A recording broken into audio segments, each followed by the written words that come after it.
Have you ever looked at your work and thought, Is this even good enough?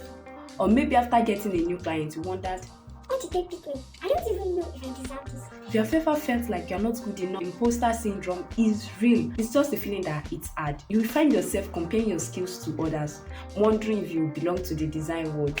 But then stick around as I'll be talking about how to deal with it. If you're new to the channel, I am Deborah, your freelance bestie. I help creatives like you build their dream design career, cross self-doubt, and make the freelance life work. So subscribe and hit the notification button. So let's break it down first. What even is imposter syndrome? Simply put, is that nagging feeling that you are not good enough, even though you know you are. Like when you get your first client and suddenly you feel like, wait, why did they hire me? Can I figure out to design a logo? You see, imposter syndrome isn't just about feeling insecure. It's that little voice that tells you everyone does you more than you, and if anyone finds out, you be exposed as the pretender. It's not true. That voice is a liar. And guess what? It's not just you. In fact, over 70% of people, including designers, experience imposter syndrome at some point in their careers. So when you're sitting down at your desk, sweating over a design, because you're sure someone is going to find out you don't belong, you're not alone, my friend. Alright, let's talk about why imposter syndrome happens. Because let's be real, knowing the why is half the battle, right? So where does this pesky feeling comes from? For starters, social media can be the devil sometimes. Social comparison. You know that moment when you're scrolling through social media, especially Instagram, and you see other designers showing off their fancy work and you think, I could never do that. Yeah, that's the devil speaking. Social media has a way of making us feel like everyone is living their best, perfectly created life, while we are here struggling to make sense of Illustrator. It's the worst trap you can fall into, so stop scrolling and start designing. Perfectionism.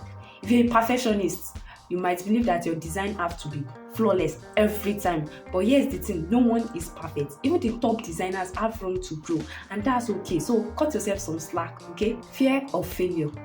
If you've ever tried something new and failed, you might have developed this fear of being found out. But guess what? You have got to fail to succeed. Fail fast, fail hard, and learn from it. It's part of the process. As Naija, we deal with the constant pressure of proving ourselves over and over and over. We deal with the pressure of proving ourselves constantly. Being a freelancer in a country where the market is still developing and niche is sort of saturated, that can amplify that imposter feeling. We even worry if you are not good enough for the international market. But that's just it. Imposter syndrome doesn't care where you are from or how skilled you are. It strives on your fears, making you doubt your abilities. Alright, to the fun part, how do you even deal with imposter syndrome? I've got a few strategies that I've personally used to conquer this, and they've helped me to go from second-guessing my skills to confidently owning my place as a designer. First, acknowledge it's normal. Don't feel bad for feeling this way. It's normal to feel like this from time to time. Even the most successful designers get imposter syndromes. Yes, even those ones you see on Instagram with the perfect portfolio. What you need to do is acknowledge it. Call it out when you are feeling those doubts. Once you name it, it's easier to deal with. 2. Focus on your growth, not perfection. One major cause of imposter syndrome is perfectionism. I know. We designers like things to be perfect, but let me tell you something, growth is better than perfection. Your design journey is all about improvement, not reaching some unattainable standard. The more you practice, the better you will get, but you have to stop holding yourself to this crazy high expectation. Perfectionism dey tire person, abeg. Document your wins. I know it sounds cheesy, but write it down. Start tracking your wins, no matter how small they may seem. Got your first freelance project, that's a win. Got a new client, that's another win. Finish the design you are proud of, that's another win.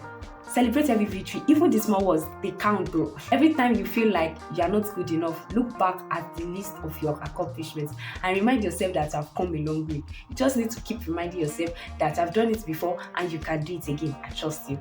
Stop comparing yourself to others. Stop comparing your behind the scenes to everyone else highlight reel. Social media can make you feel like everyone is ahead of you, but that's not the reality. Focus on your own progress. If you compare yourself to others, you will only end up frustrated.